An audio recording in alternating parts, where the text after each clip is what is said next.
各位好，今日由我世紀21羽田地產 David 為大家介紹一個鄰近大埔市中心嘅樓盤。呢個樓盤係位於大埔嘅昌運中心。咁我哋而家睇呢個實業面積係342尺，係一個放售嘅單位嘅。好，咁我哋入屋睇下左手邊嘅廚房啦。嵌入式嘅煮食爐、抽油煙機，預留位擺咗雪櫃、微波爐。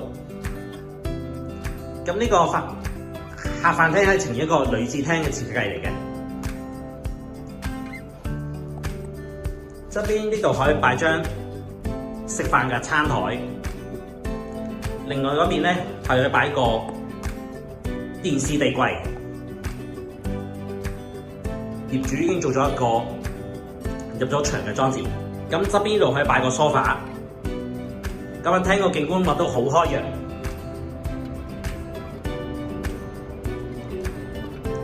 遠望丁雅苑、太平工業中心同埋啲山景嘅。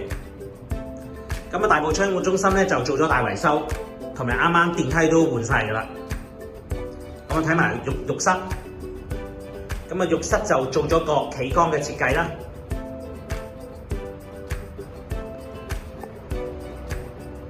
換過晒啲瓷磚。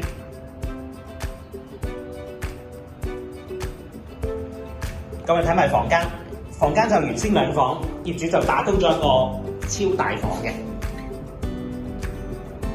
現時個單位就仲裝修緊啦，係啦。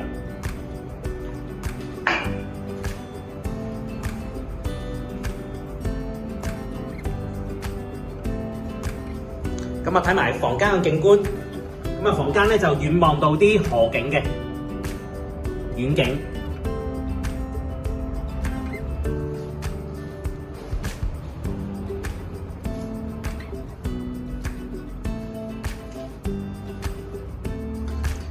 好，今日介紹到呢度為止啦。如果大家對呢個單位有興趣嘅話咧，可以聯絡我哋世紀21羽田地產。多謝大家今日收看，再會。